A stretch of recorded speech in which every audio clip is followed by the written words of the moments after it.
Let's be honest. Is it really worth spending money on annuals just for them to die by the end of the season and then have to spend more money the following year on more annuals? And here's the thing, a lot of annuals in our area struggle.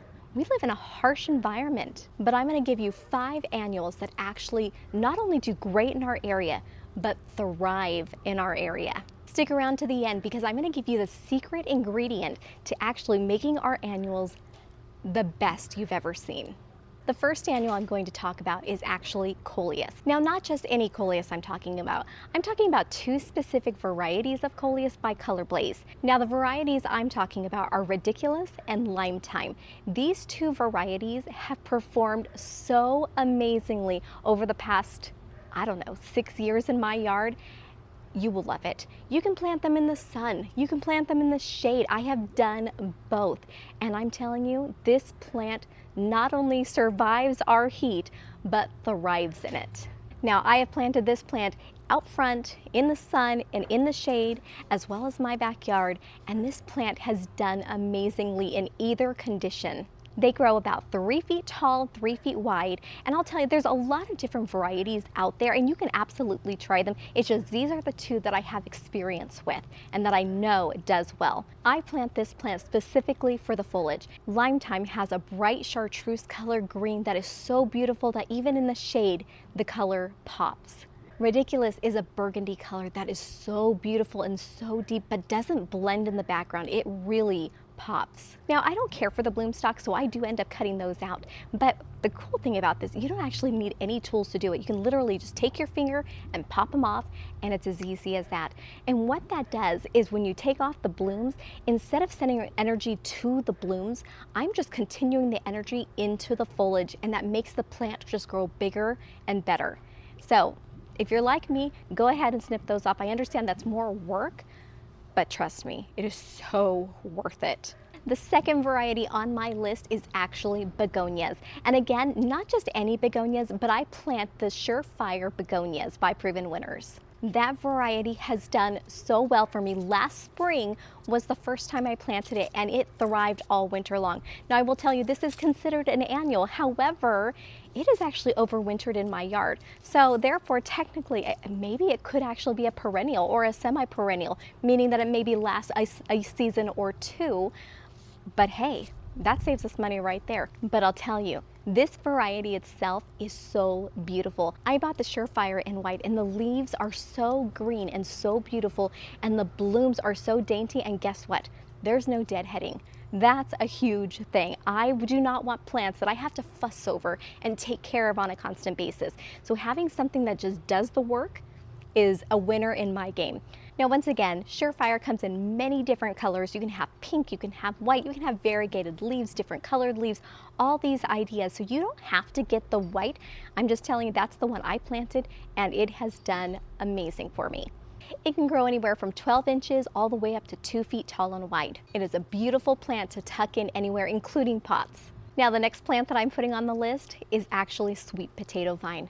Sweet potato vine is so beautiful, and you can get them in a range of colors as well, from burgundy to purple to green. And not only that, they come in different shapes of the leaves, so you can actually go and choose which variety looks best for you. Now, this plant is a little bit trickier in our area. You want to actually plant it in morning sun and afternoon shade. Our sun gets a little intense. Now, I will tell you, last year I planted them in my window boxes here out back, and that's a south-facing wall, plus against the house.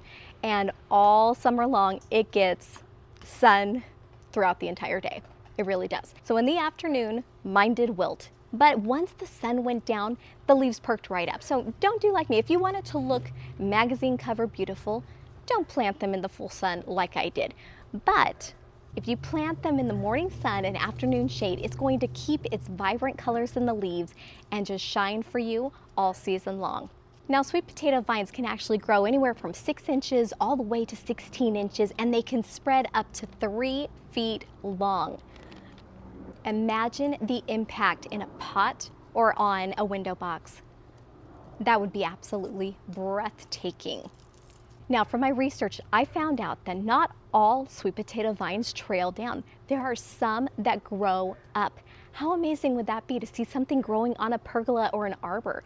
I think that would be absolutely beautiful. So you'd have to check out those varieties as well. Now, number 4 on my list is not going to be a surprise to anyone because I mention this all the time, but it's Angelonia. I love this plant. It is definitely my Rockstar plant. It handles our heat, it handles our sun. I mean, this plant is a rock star in the garden. Now, the variety I always use is called Angel Face, and I get it in the white, and I always put it in the same spot every single year because that's how much I love this plant. I wish it were not an annual, but unfortunately it is for us. So I put it in my front yard, swooping up my walkway, so all you have to do is just walk along it and you see its beautiful blooms that you never have to deadhead. And actually, the hotter it gets, the sunnier it gets, this thing just laughs in the face. It just takes it and it thrives in our area so incredibly well. Now, Angelonia can actually be 18 inches tall up to 2.5 feet. So it can get very large. Mine doesn't usually get that big, but some years it has. It also comes in many variety of colors where there's pink, there's purple, again, there's white, all sorts of beautiful colors. And I'm telling you, I love them all. Now, granted, I do only get the white, but that's just my preference for this plant. But all the colors are so beautiful. Now, the really cool thing about this plant is it actually tolerates most soils. So if you have a place that gets a little bit soggy, you can plant them. It doesn't like to stay wet all the time, but it can tolerate some of the wetness on its feet. Also, if you have a place that dries out a little too fast compared to other spots, well, guess what? This plant loves that too. It could totally handle it. So this plant is a definite plant that is perfect for tricky areas. If you plant it in the sun in our valley, you will never go wrong with this plant. Angelonia is the best. Now, plant number 5. This is actually Vincas, the Cora Cascade variety specifically.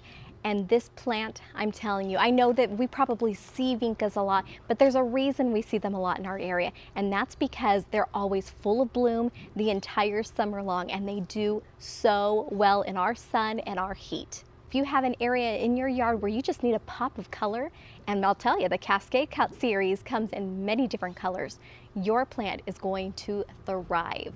They are on the shorter side, getting 6 to 8 inches tall and spreads almost 2 feet wide, so you're actually going to get a lot of bang for your buck. Vincas will bloom all summer long, all the way through fall, and you're going to constantly see butterflies on them. They love this plant. Now, every single plant I mentioned today will do really well whether in containers or in the ground, and that is one of the things I love about these plants. Now, how do you take your annuals to that's pretty all the way to that wow factor? Well, I'm going to give you the secret ingredient now. Fertilize it. I know. Now, this is how we differentiate from every other house on the block. If you're okay with that looks pretty, then by all means, you don't need to fertilize your annuals. They will do fine. But if you really want that magazine look where it looks different from everybody else's yard, you need to fertilize. I fertilize my annuals with Proven Winners water-soluble fertilizer. On the directions, it says to fertilize every 3rd water.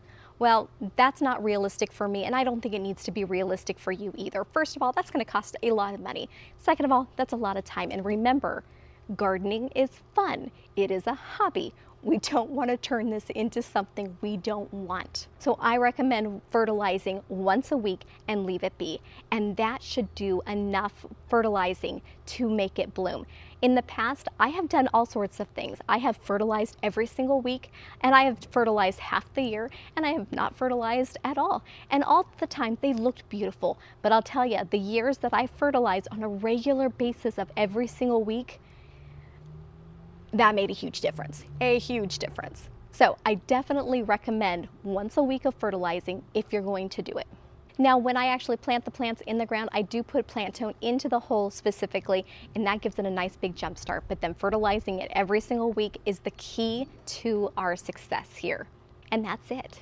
All right, guys, I hope that you try out these plants and you love them just as much as I do. On the directions, it does say to water every 3rd watering. No. On the directions, what was I going to say again? Are you? Now, the varieties that I use are Ridiculous and what is it? Lime Time. every 10 minutes somebody else is mowing their lawn.